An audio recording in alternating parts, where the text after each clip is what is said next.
The Italian Wine Podcast is the community-driven platform for Italian wine geeks around the world. Support the show by donating at ItalianWinepodcast.com. Donate €5 or more and we'll send you a copy of our latest book, My Italian Grape Geek Journal, absolutely free. To get your free copy of My Italian Grape Geek Journal, click Support Us at ItalianWinepodcast.com or wherever you get your pods. Grazie mille.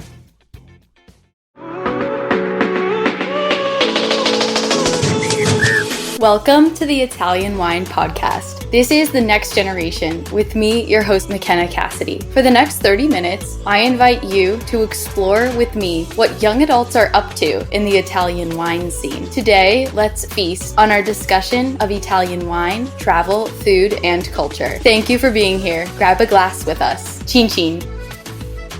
Welcome, everyone. I am McKenna on the Next Generation segment of the Italian Wine Podcast. I'm here with Giulio Bruni from Tasca Winery, specifically their Etna estate. And welcome, Giulio. Thank you. Thank you for having me. And it's a really big pleasure to me being here. I'm a listener, so... Oh, you're a listener of the pod. I'm a big fan. I'm a little excited, yeah. Oh, great. It's a treat to have you. Yeah. We can't wait to learn more about Tasca from you today and all that you do, and it'll be nice for all the listeners to get to hear as well. Okay, so What is Tasca, actually? It's a big word. It's a family, first of all.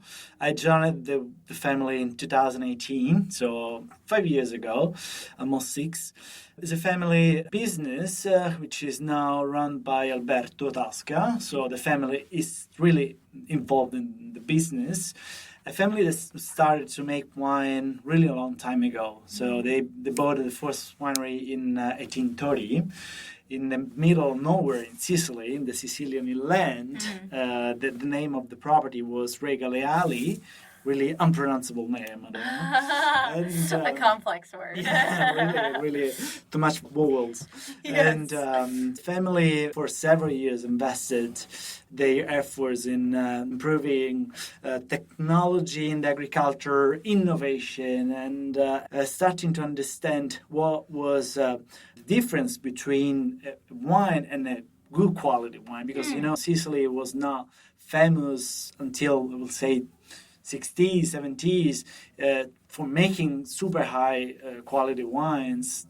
It was mostly involved in bulk wines. It was a region where most of the northern region in Italy used to buy wine from and to blend their wine. So it was not really a region totally involved in good quality wine. So this family, together with other 3 families, actually invested all efforts in making good wine. And they started their process, the family, in Regaleali. They started classifying this giant property, 1,200 hectares, so quite big. That's very big. And classifying for soil, elevation, and understanding what kind of grapes was better fitting with that specific soil and that elevation, the exposure, and started to make a kind of Grand Cru classification of their own property. So quite an innovative thing for being in a really Sicilian nowhere. So with the time, they started to understand the importance of making a single vineyard wine, the specific blend with indigenous grape varieties. And that's why the Rosso del Conte has been invented, which is a small vineyard, single vineyard wine, inspired to the Rhone Valley region. Alberto's grandfather came back from a Rhone travel and understood how the Châteauneuf du Pape was made. And they really didn't care about percentage of grapes or times of harvest. They used to make a very interesting kind of viticulture, so mixing all the grapes together, mixing all the vines together. So actually, the wine was already made in the vineyard. So like field blends. Exactly. And they came back and say, we have grapes that are not so far from that grapes in terms of taste and characteristic, and even the soil was not that bad. So they started to make a single vineyard wine with the same kind of inspiration. Wow. So 2 grape varieties mostly, Nero d'Aula and Perricone. Batch training, so like exactly was made in Rhone Valley, and they harvest all the grapes at the same time and making this wine and with a really long age. The first vintage was 1970. It has been released in 1976. So which is really long time for that period. Okay. Good. Just to give you the idea of how deep is the approach, even in a quite primordial age for Sicilian. Like that's important too, because like you said, it was so mass produced, and then a lot of people just look to it to fortify wine, or nothing like of high design or creativity. And so was this at the Regaleali? Regaleali, okay. And where in the island is Regaleali? So it's a kind of, I would say, Bermuda Triangle, because it's in the middle, between Caltanissetta, Enna, and Palermo. So it's 100 kilometers from Palermo in the south, really close to Caltanissetta, a little more farther from Enna. But if you try to point your finger on the center of Sicily, it's exactly there. Wow. That's really in imagine this family in the 1830 when they decided to buy the winery, to leave the coastal area to go in that area that was really remote at that time. So even now it's not that easy to reach it, but at that time was a really, I will say, brave decision. It's wonderful. And, What's the elevation there? Is it very hilly or? Exactly. Okay. You exactly get the point. So it's a really hilly region. So imagine that Sicily is covered by mountain for the 65% of the land. So we are in the center, surrounded by the Madonie mountain, and there are many hills. The highest elevation in our property is 900 meters, and the lowest is around 350. So and we had other two generations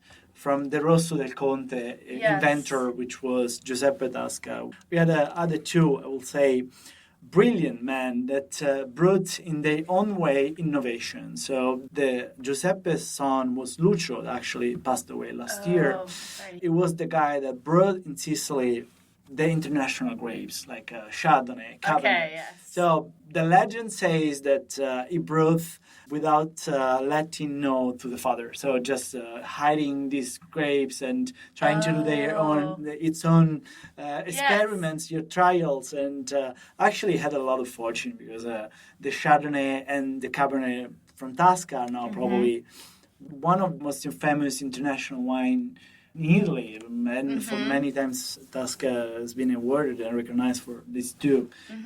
I've had the high-end Chardonnay. It's fabulous. Absolutely. Yeah. And again, it's made from a specific hill, a specific vineyard, which is been decided in 1980, 1981 when they planted it to vineyard.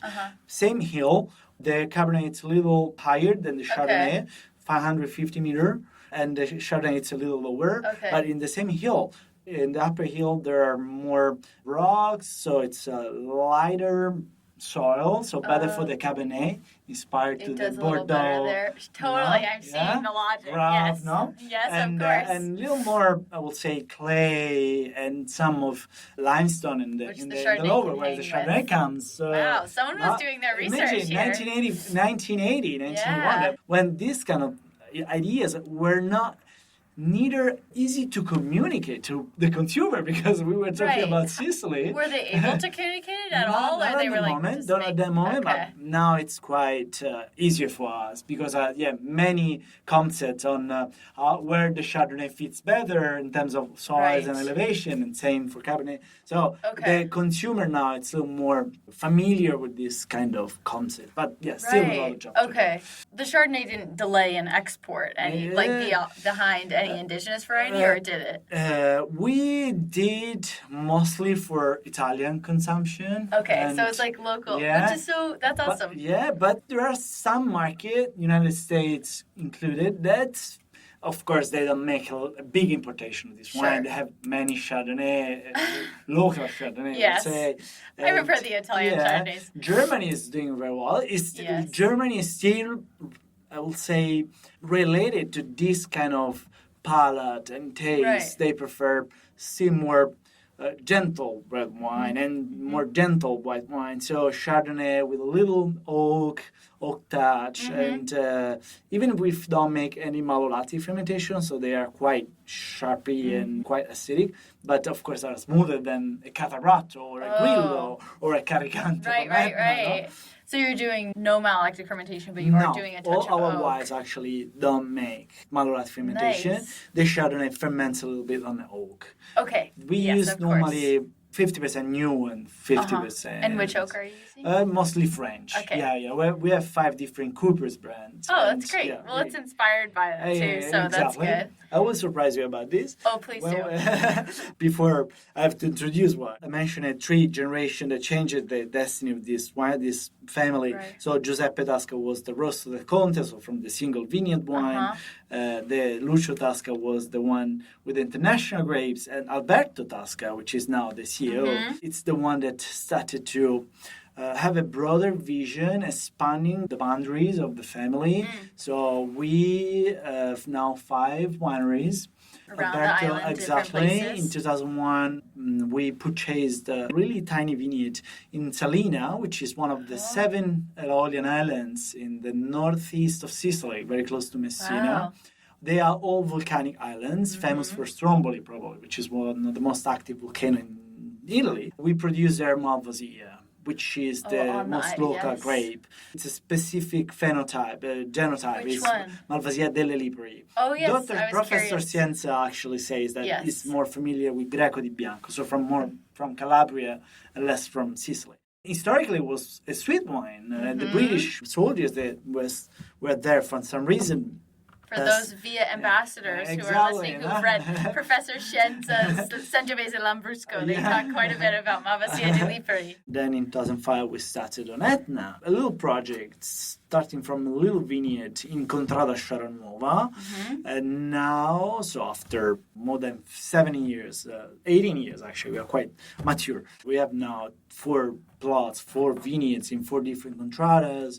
On Etna. On Etna. And the vineyards usually go around the east side. So where northeast, and we are northeast to south. We are in the north, really north, and they are all located above 700 meters, so quite high. Yes. We are totally focused on Nerello Mascalese and Carricante, so they are both native grape varieties, and we are doing I think, an interesting study on the Nerello Mascalese, how it expresses, how does it work in different kind of soil, because of course Contrada means many it's like a discrete things. location. No, exactly. Yes. No, they are MGA at all the effects. They are described by eruption, so most of them are based on different eruption. So because Etna is a volcano, of course, and but the volcano is not raised just in a day, many eruptions. And then as time passes, it decays into different levels of soil. Right. So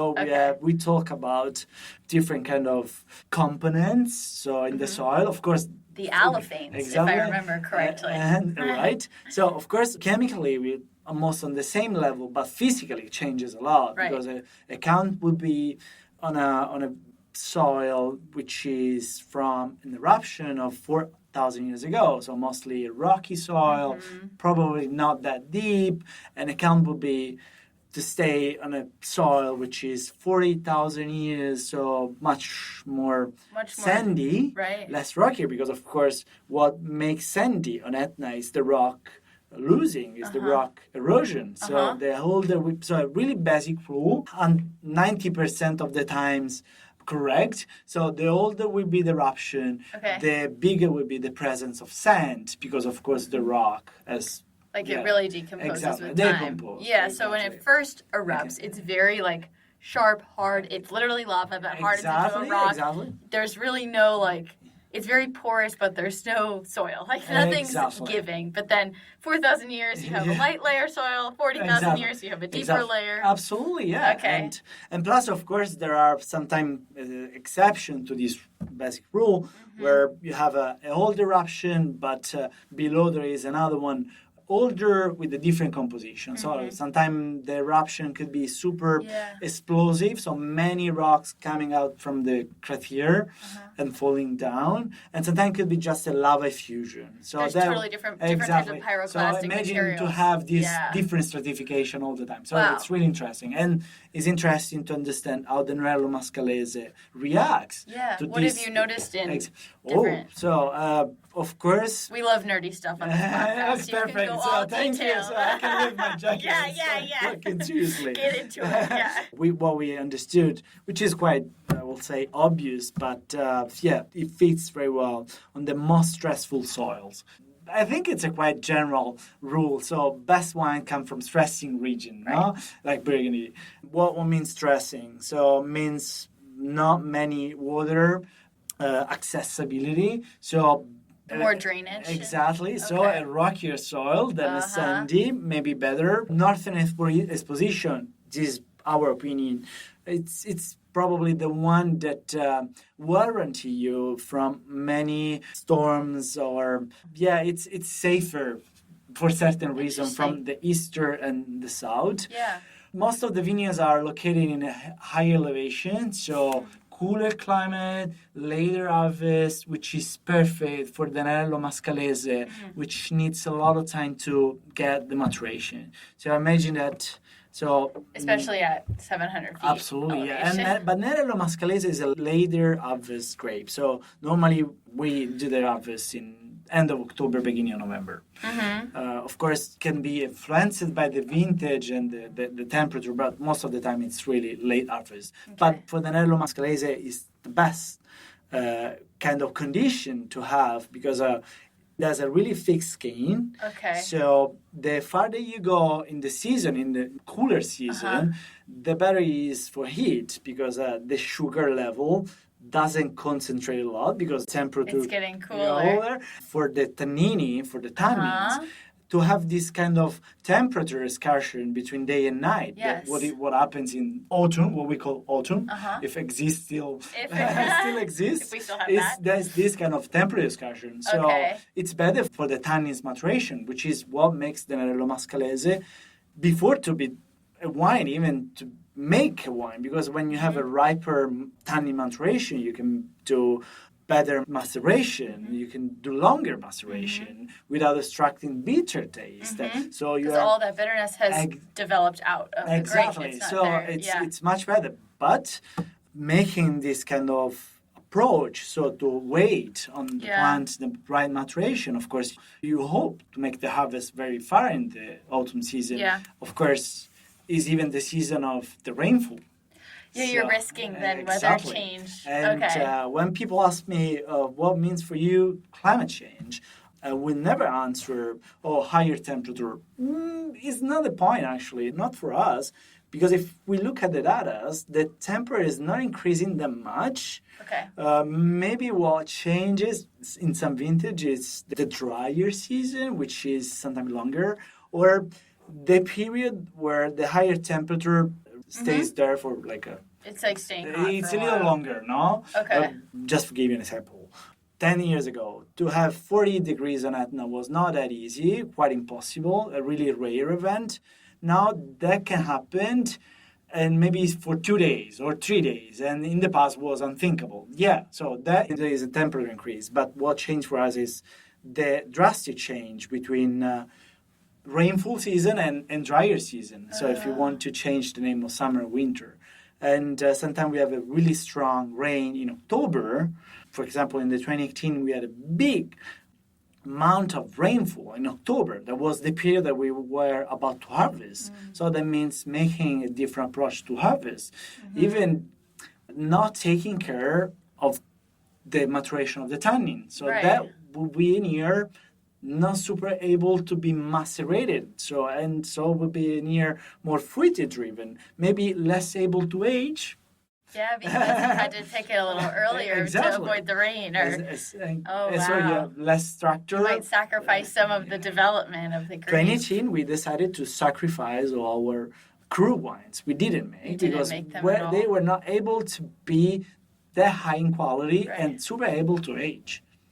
So you should collect them all now. In the event we let's can't do it now and fast. This year was the opposite. We had many rains in June, which is quite strange for us.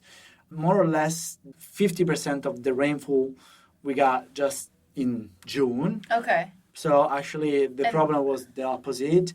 the maturation period was delayed. Okay. We had a lot of peronospora that we destroyed the majority of Sorry the to hear yields. That's a bummer. The whole Etna actually is complaining about that. So we're talking about the 50% This of the loss. 2023. Yeah, 50% of the loss is a big thing. Oh my days. Especially when we talk about a really small region, 1,200 hectares, 278 producers. That's a lot. And most of them have less than 3 hectares. So think to so lose. 50% of that is, let's say, lose like 1.5 hectares. Exactly. So that would be a big impact. Sure, of course. On their on business. the just amount of wine especially you're when able to they make. start like 2 years ago, no? And, Totally. yeah. Wow. So I didn't complete the history about Tasca, sorry. I was It's all deeper in good. We went deeper. Yeah. It's perfect. It's perfect. We can loop back to the- we moved back to the You're very Tasca smart. Sicilian tour. Yes. Actually, so 2005 when we started on Etna, and then 2007 we started a collaboration with a British foundation called Whitaker. They own a small island in the area of Marsala. Marsala is a small bay area. There are 3 islands in it. Mozia is probably the most famous because it's one of the most interesting archaeology sites in Sicily. It is from the Phoenician age. So there are many Phoenician houses, warehouses. There is even a temple, which is a kind of cool pool where probably they used to make sacrifice. And it's still totally, I would say, clever, and you can visit, you can touch it. So it's really, it's a really big This is experience. on one of those islands. Yeah. Okay. Mozia. And so we started this collaboration with the foundation, the Whitaker Foundation. That is another part of the Sicilian history. A British foundation owns an island in Sicily. This is because Marsala was famous. Founded by the English. Not founded by the English, but kind of like the whole industry took fair. off. So founded in terms of wine reputation, definitely. Sure. Agree with you. And they were there. This guy, Joseph Whitaker, fell in love with the island, and he was probably an archaeology enthusiast, for sure an hunter. So he used to go back and forth from the island, like 15 minutes on a small boat. Okay. In the past, was possible to cross the water with a Roman road under the water. So it's like a 30 centimeter from the top of the water, from the top of the sea. There is a road. So in the past, the people used to cross the sea. So the sea has now risen above the road. It looks like Christ walking on the water. You can walk on water here. Yeah. And, wow, that's so awesome. he used to reach the island quite often, fell in love with the island, understood that probably there was some connection with the Phoenician age. Because probably the fisherman community living on the island was familiar with some strange objects that was not appertaining to that period. So he convinced the people to move out of the island, buying them houses and a residential place. So he started to make the excavation, and he found what is now the Mozia Archaeology Museum. And there are statues, amazing statue there. There is one of the most emotional statues. The Giovinetto di Mozia. Quite a mysterious behind this statue, because nobody knows if it was made by a Greek sculpturist or by a Phoenician, because Phoenician were kind of merchant. They were totally different. They were friendly with everybody. So probably there was some Greek living on the island. So and they indeed this statue probably was brought by the Phoenician in some exchange. Maybe there was a Greek and a Phoenician and they were friends. Probably. The Phoenician was talking to the Greek while he was carving the thing, and now it's a whole mix. Maybe it was a gift for some. It's possible. No? Okay. And so this is Mozia. And there we produced the Grillo. So actually the island was an agricultural island. So there were already some vineyards there, planted in the between of 70s and 80s. But for a long time, the University of Trapani, which is the most important university in Sicily for who one makes the career in agronomical career or an analog career. So they were taking care of the vineyards. For a certain period, even Giacomo Takis was in charge with this project. Oh, no way. He was trying to make, for what I know, a Phoenician wine. So now that is, Bring it back, revive. And then the foundation decided to take a more commercial decision. So they were hiring, they were looking for a family, a Sicilian family, already establishing the wine. So in 2007, they wanted to make wines on this island to continue and bring the name of the island around the world. Sometimes the wine could be a vector or culture in places. No, it's probably what it is. Right. If you're not interested in statues, we have wine. Exactly. Come for one or both. Exactly. And so we do this wine, this special Grillo. Tell me about that. It's a really special. Wow. For Grillo, it's really famous. It's the most famous white grape variety in Sicily. Beautiful grape. And probably the island was the place where, Grillo actually, it's the result of a laboratory craft. So the Zibibbo, so the Moscato d'Alessandria, and the Catarratto have been crafted by this professor named Mendola, was a barone, a botanical professor. And he invented this grape probably for the Marsala winemaker. They were looking for a grape that was both aromatic and structured. So at a certain point, this grape went lost. Probably the phylloxera, probably at that time were not a lot of good ways to maintain the patrimony of the DNA of a vine. And so someone tried to plant the Mozia probably. So there are not 100% testimonials of this, but it gives a lot of sense because what better place to restart to plant a new varietal if not on an island, because can be far from any kind of crossing, any kind of contamination. Yeah. So, and that's why we found the Grillo there. Imagine bass training, which is quite strange for that area of Sicily. Yeah. Bass training is famous in the island, but more in Pantelleria, where there's a lot of wind. So the bass training... It's in a little bowl and to protect by the wind. Right. But that's not the way it's... No, actually, it's on the soil. Yeah. Imagine that the island is totally flat. So the vine roots actually are in a kind of solution of water, salts, and sea, and whatever, no? And so the wine brings all these characteristics. Okay. And it's a really emotional wine, I guess. Different, yeah. Grillo obviously has cool, just kind of oily texture. Yeah. But it's a rich tropical fruit, a little salinity, like you said. Yeah. For anyone who hasn't had Grillo, go find a bottle. That is your next action step after this podcast. It deserves to be tasted by you, by everyone. If you like white wine that's high acid, dry, and delicious, that is the wine Grillo. Grillo. For those who are unfamiliar. Because it could be Grillo. Grillo, it's different. Like Spanish, no? Yeah, we're not, it's a different pronunciation. Coming back to America, Vinitaly International Academy, the ultimate Italian wine qualification, will be held in New York City from 4 to 6 March 2024. Have you got what it takes to become the next Italian wine ambassador? Find out at vinitaly.com.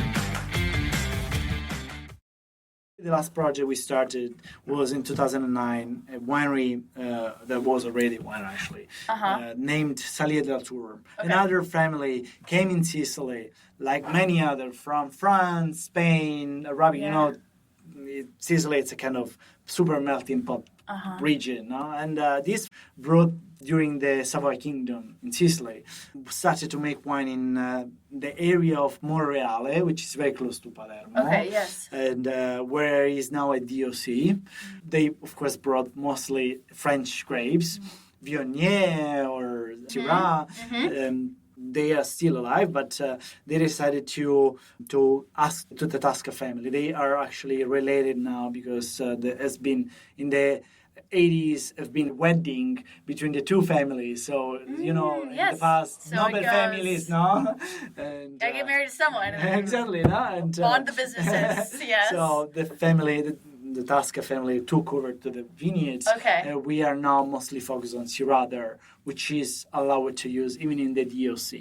Okay. Syrah... Is it in any of your Contrada wines, the Syrah, or no? Not yet. Yeah. So I think that the Contrada idea is mostly the indigenous, in Etna, Etna area, and maybe something about in the area of Vittoria. They're starting something about Contrada. Vittoria's going to take off. Absolutely, yeah.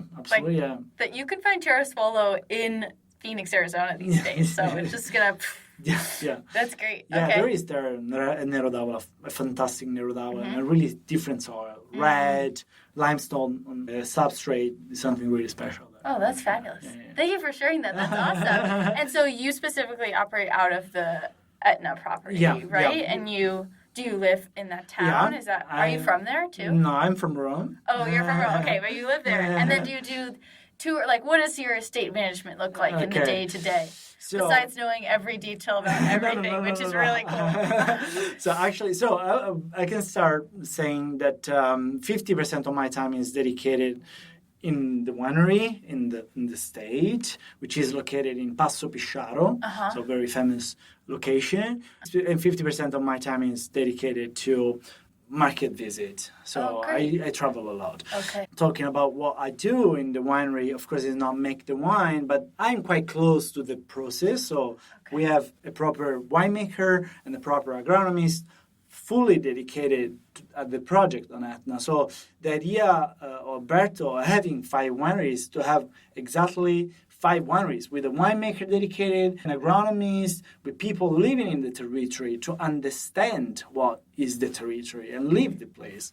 So there in terms of production, I'm more the guy that can help to lead the finding of the wine. So this is what the market requires. We probably can work more. Based on what you learn, you're inspiring, Of course, the guidelines is what family give us. So terroir. So is the only expression that I want to have in my wine on Etna. Okay. So working on the vines, working on the vineyard, and understanding the better practice in vineyard. And sustainability for us, it's very important. So Alberto founded in 2011 together with Cusumano, Planeta, and COS, a foundation named Sustain that was really the beginning to understand what was the biggest impact on making viticulture on the environment, on the society and the economy, and try to measure our impact and giving to ourselves benchmark to reduce our impact and help the 3 sector to be better because of us, no? Or better to say, to don't be worse because of us. And, that we don't contribute damage, no. Exactly. Right. So this is the real guideline for us. So sustainability. So means we There's have 40 wineries in the Sustain. We are now 40. Oh, 40. fabulous. And 23 certified. The other 17 will be certified inside this year. But there are many others that are starting the practice. Okay. And these are all on Sicily. All on Sicily. Exclusively, There are some consortiums that are curious to understand better how the sustain works, and because it's a quite interesting model, because it's all based on measuring all our activities. So starting from how many treatments you did this year. Oh, I didn't say. So I like a benchmark the organic certification. So not any chemical treatments at all. So beside these, there is working on cover crop. And so not herbicide or working on biodiversity. So in proportion to your property, you have to save some space for dedicated to biodiversity. So whatever grows. And or if you plant new vineyards, plant something else as exactly, well. and analyze what is happening in your vineyard. So on the air, what kind of insects there are, and try to understand if you need to introduce some of those, or working on the right way to don't impact on the soil. So from this year, we starting to don't work on the soil. So not any tractor on it at all. It's people's feet and only? Exactly. Wow. So it's a big thing. That's huge. Of course, it's not that easy to make in the same measure on Etna, which is a small vineyard, or Regaleali, which is much bigger. Right. But it's the effort. It's really important. Yeah. Or the bottle weight. So any producer must use a bottle which is less than 550 grams per each, because the weight of the glass. Exactly, the weight of the glass. Okay. To reduce the impact in the transportation. When you're shipping it and stuff? Yeah, using clean energy, and using local material.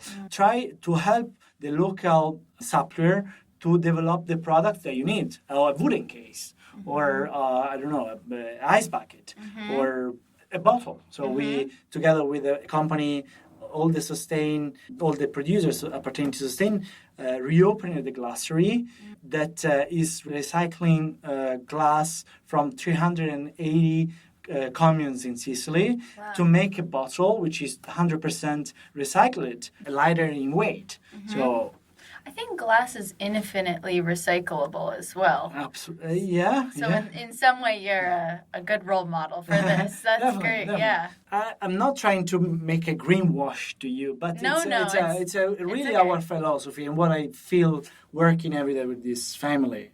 Yes. And, Is that something you admire about the messaging of the company? Absolutely, yeah. It's what I admire. It's what I learn every day. I can tell that there are still things that I learn. Just reading our sustainable report that must be done every year. So you can read our report on our, just downloading from Sustain website or our website, tasca.com.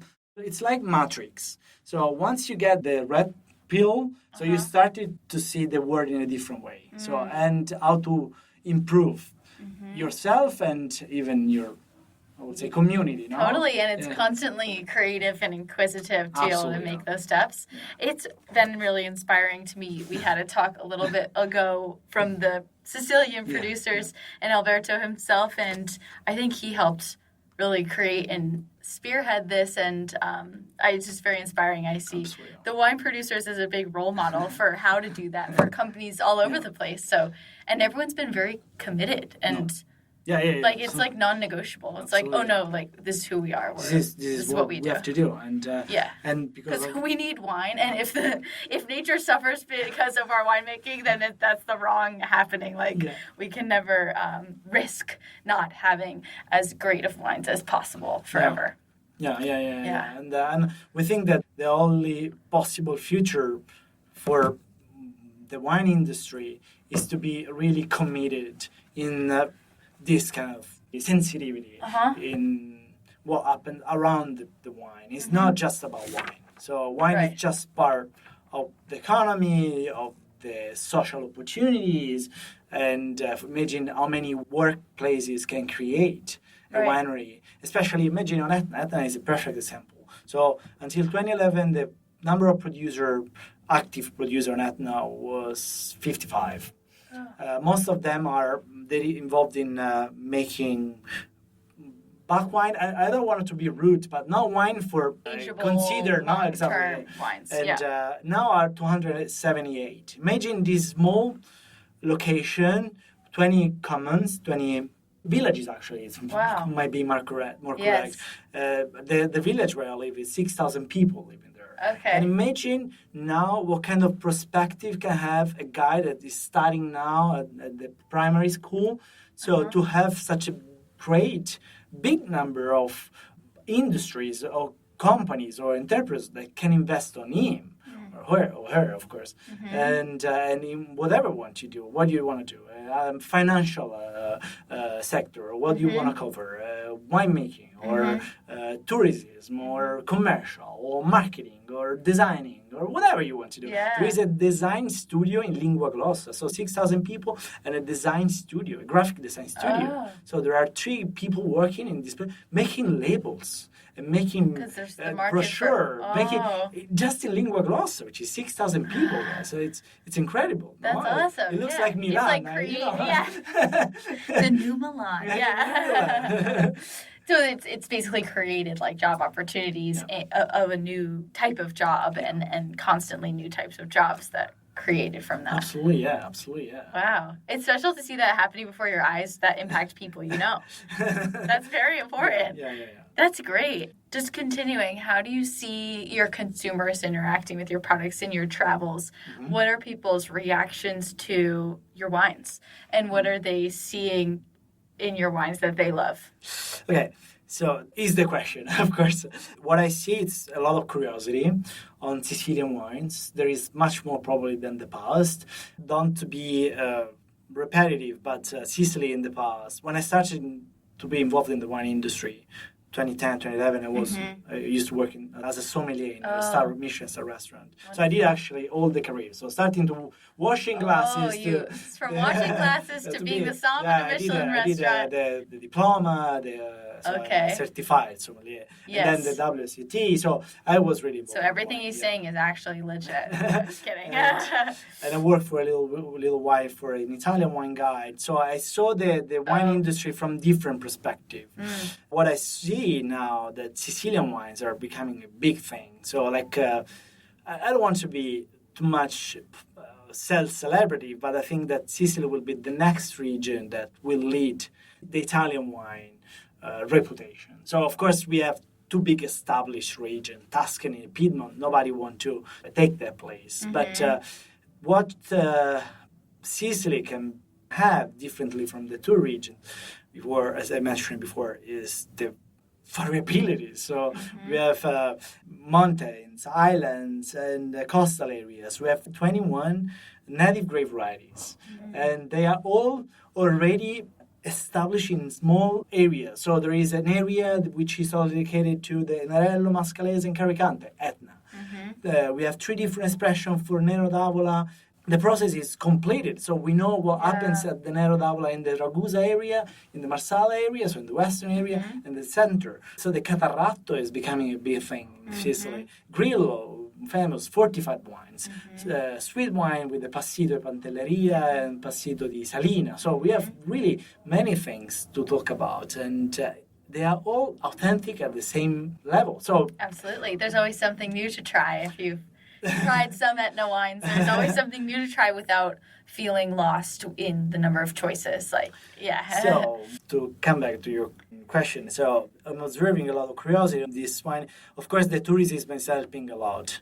The tourism is something that we understood that is the real vector of the real way to visiting. promote wine. So people visiting you and try to open to them the Sicilian vision, and not just being individual. So you're visiting my winery, but actually you're visiting a Sicilian winery that can tell you about the Sicilian history of the wine, and not only the wine actually, and try to build a message of what is Sicily now.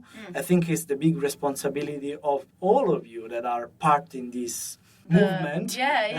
So whoever work in the wine industry in Sicily now have to sacrifice its individually to build a united message and talk about what is Sicily now. In the past, Sicily was just famous for the Hollywood movies like Godfather or Mafia. That's what everyone thinks it. Exactly, no? It is. Now we can talk about culture because the wine can be a vector of a culture. It's true. We can talk about destinations. So wine could be the perfect vector for some destinations. So, and this is what it's not only beautiful, and there's not only wonderful food, but also the wines. I think the people is ready to understand this kind of thing. Receive that. And to receive that. And wonderful. Yeah. I'm not able to say, the people probably will appreciate it more the Nerello Mascalese because it looks more cool now. It's like a small little Pinot Noir. I think you made a good point of the identity of the communication of the people from the area, and then people visiting, and that interaction is what makes it. Right.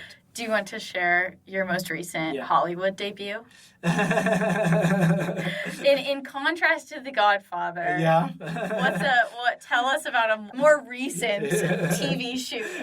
Oh my God, this is really embarrassing for me. I wanted to tell you. I know. I'm sorry. I'm sorry. It's only because we're in the next generation that they'll know what you're talking about.